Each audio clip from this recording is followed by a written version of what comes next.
Property investment, as we know, can be a bit hit or miss, but that doesn't mean that it's all doom and gloom. There are plenty of good deals around if you know where to look. So how do you overcome your fears of investing? We're joined now by Todd Polke, founder of Profits to Portfolio, to share his insight.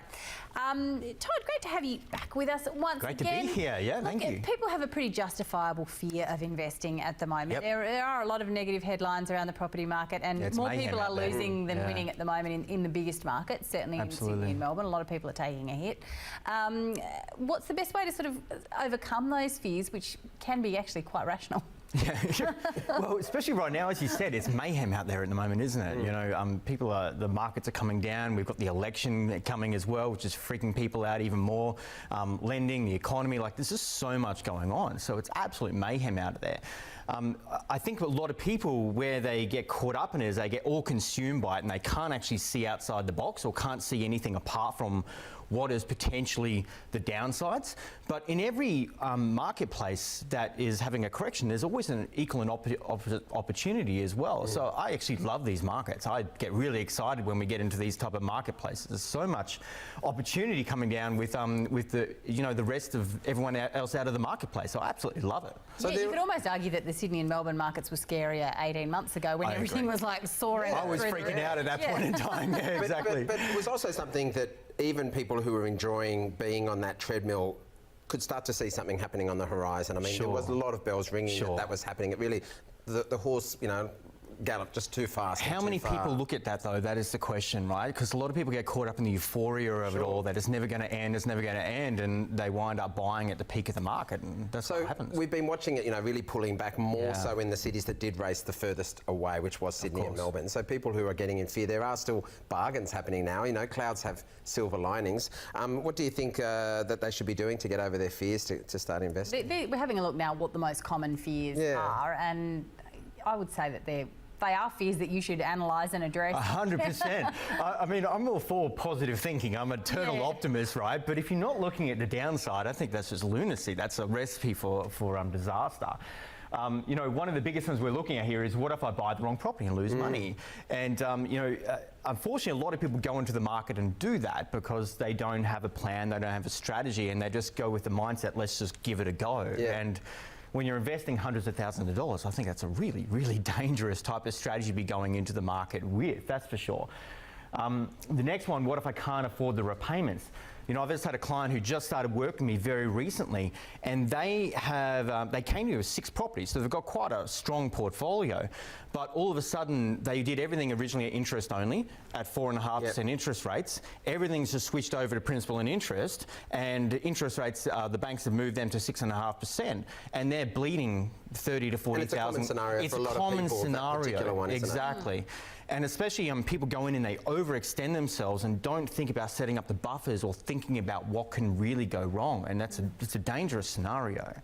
And you can't really count on the market to do the work for you at the we've can you? Because for a long time they just knew that it was going to go throw up a dart at a map and everything's going to work, right? And we've had a bit of a wake-up call on that philosophy recently. Yeah, absolutely. And the markets, the one thing you're going to know is that the market's going to change, right? That's the one thing you're going to know. Whether we're talking about the property market, whether we're talking about the finance markets, whether we're talking about the economy, the market is going to change. And we've got to prepare for that to begin with. Otherwise, you kind of, the tide's gone out and you're just left wondering what you're going to do. Well, the old popular scout term, all the scouts out there, of which I was one, be prepared. You just mentioned being prepared. And these other fears here are really about being prepared is the researching and understanding things like bad tenants and potential debt or a risk of no rent coming in. That's a lot of being prepared to get into the market in the first place, to understand what properties you're buying and where they're located and what sort of people are you attracting to them, to make sure that you're going to get good quality tenants and get a rental return. Yeah, absolutely. And so much around when you're going into the marketplace, you've got to have a system for analysing the deal, right?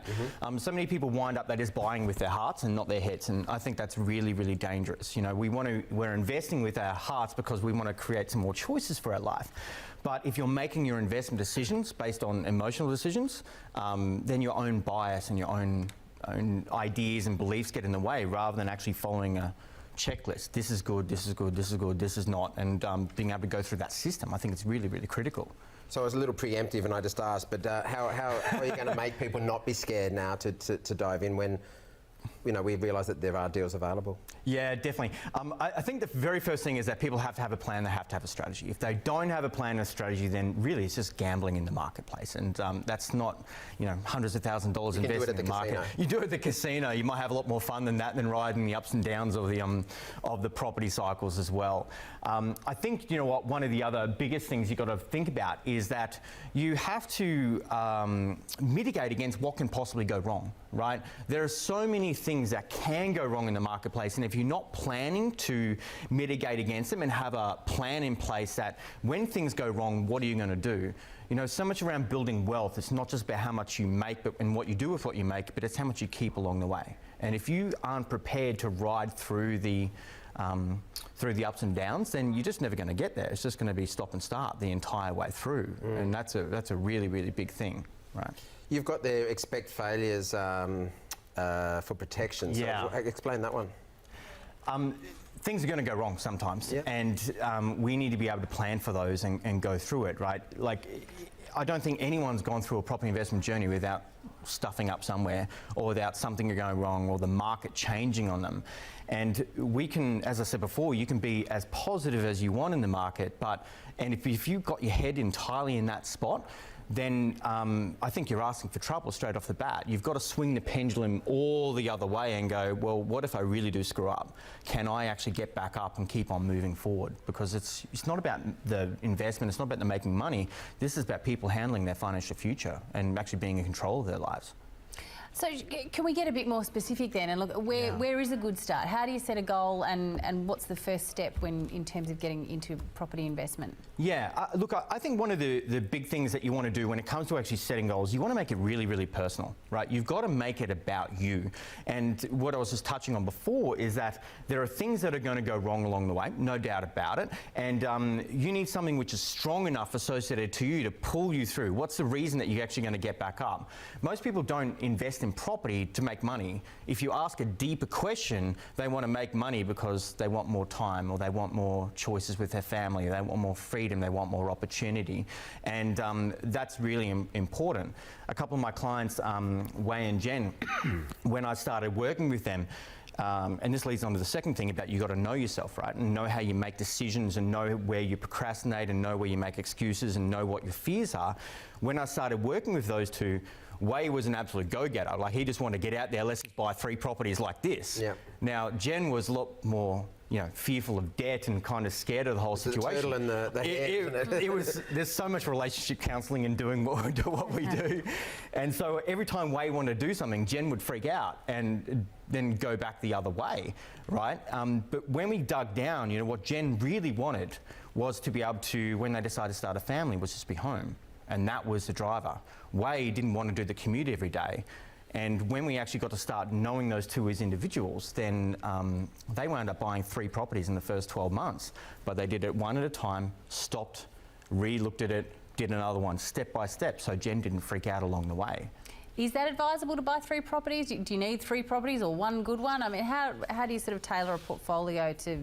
Yeah, it's interesting because we get a lot of people saying different questions, don't we? You've got to have like 5 houses to retire or 15 houses to retire, all these very strong goals that people create. Yeah, I don't think it's got anything to do with number of properties you have. I think having 10, 15 properties for a lot of people is just an ego trip where they can just, I go to a party, I got 10 properties, that's great. I know people that own 15 to 20 properties who aren't making any money. And I go, what's the point? I'm more about, well, what are those properties doing for you in your life? Like, what is the income? What is the cash flow? What is the profit you're creating? And what impact is it having on you? So everyone's situation is different, and everyone's strategy is different. It's got to be based on each person as an individual. When we've had you on the show in the past, and you're a good friend of the show, your background, you had personal training, and you talk about this from that training. It's very interesting how that so closely relates to this same real estate relationship. It's the same thing, it's goal setting, it's understanding yourself, understanding why you want to do things, giving yourself motivation and planning. Absolutely. So you mentioned the case here with Wei and Jen. You obviously have a long-term relationship with them to help them gain their financial 100%. Goals. Absolutely. How do you start that relationship? How does that, this is a long-term relationship you're having with them, let alone they're having with real estate? Yeah, absolutely. You know, the good thing about Way and Jen now that they are actually free. Like Jen actually is at home. They've got 2 kids now, and Way works from home, doesn't have to do the commute anymore. And that's a really exciting thing. That's why I do what I do. But, you know, everyone comes initially to start in the investment space because they want some more choices in their life, or they want to get out of some type of pain. That's how people start. And then it's about, you know, working with them to help them long term to achieve their goals, because building wealth and in property investing is not a short term scenario. It's something which it's a long term journey, right? Of course you can make short term profits, but it's a long term journey. And so step by step it's about building a strategy and then reviewing the strategy, refining the strategy, taking action. Review, refine, taking action. And because we're working together on such close things with money, which is very emotional for most people, yeah, I build super strong relationships with people and you know, get to see them through the entire journey. It's really exciting for me. I love it. And you had another client, Jan, who you sort of helped her get over her fears and get into the market. Tell us about her story. Yeah, so when I met Jan, she's just lovely. We call her Mama Jan in our little. Yeah, she's just lovely. Just love her to death. And so in her situation, when I first met her, she came with this very strong thing that as long as I have my home, I'm safe. And that was her belief system, which is really, really common. But unfortunately, what was going on at the same time is that she was chewing down on her superannuation. She was trying to grow an Amazon business, which really wasn't suited to her. I mean, Amazon business can be great, but it just wasn't suited to her. And you know what, in the next kind of 3 to 4 years, she was going to be out of superannuation and living on the pension. And that's certainly not what she wanted to be living her life for. And when we were talking about like getting caught up in fear, that's where she was caught. She was caught in that, but couldn't see the other opportunity. One really important question I think everyone's got to ask themselves is, what if, right? Okay, well, so if I take this step, then what could it mean? But what if I don't take the step, then what is it going to mean? And you know, I think a really important thing people have asked, if I do nothing in the next 5 years, where am I going to be? Am I going to be happy with that? And when we dug into that for her, it wasn't a pretty scenario. So what was the solution? Well, we wound up actually working with her to sell her home. She cleared some cash. She sold at the peak of the market, so a couple of years ago, which is really beautiful timing. Great. She wound up buying another property in a coastal area in Melbourne and with a subdivision potential. So she renovated the house. She built another house on the other side. She loves making things pretty. It's one of the, we call them, and she loves looking after people. And so this Airbnb, we turned one into Airbnb, just started 6 months ago, and it's fully booked. And that income is now covering her life. On top of that, she's got enough to go and do some more deals as well. And you know, she's 100% free now and doing what she loves, looking after people in Airbnb, renovating, making things pretty, which you got to understand. And she's doing some interior design consulting as well, and it's really exciting to see that. Yeah. I'm wondering, Todd, you know, you've been doing this for a while now and you've worked with a lot of different clients. Are you finding yourself that you talk about them having contingencies in place for different changes in their life and to secure their investment portfolio? Yeah. Are you finding yourself that you've learnt lessons or adjusted in this present market, because it's pulled back in some places much more than many experts even anticipated? Has that also adjusted your model? My model adjusted before this because I blew myself up once before and I had been humbled. I've already been humbled. I lost everything, had to start again. Yeah, great. Yeah, great. I just appreciate that. No, but it's great if it... Why I say it's great though In is... the nicest possible way. I agree with you, by the way. Lessons learnt. You know, it's true. So many billionaires have lost money and then remade it. So it's part of that learning from your lessons rather than, you know, it's as long as it's a great process and you benefit from it, it's a very strong process. They talk about a lot of millionaires, billionaires who have gone broke 3 times on average. Now, I'm hoping it doesn't have to be like that. I'll just keep with one, thanks very much. But you're right, it made me a 100% better coach and more careful about my own situation. And so being just naturally eternal optimistic, I just go, everything's going to be great. And that's what I thought. But then I was, as you said, I was humbled very strongly. And so I've been seeing, as you said before, and we saw the signs that were happening in the marketplace. So I was locking in equity and doing stuff a couple of years ago now. And, you know, also I think seeing the opportunity that potentially is going to come, because I think in the next, even now, but in the next couple of years, we're still going to see even greater opportunities. And so it's all well and good. You want to protect yourself at the right time, but then you want to prepare for the opportunity which is going to present itself. And I think there's some beautiful ones coming, that's for sure.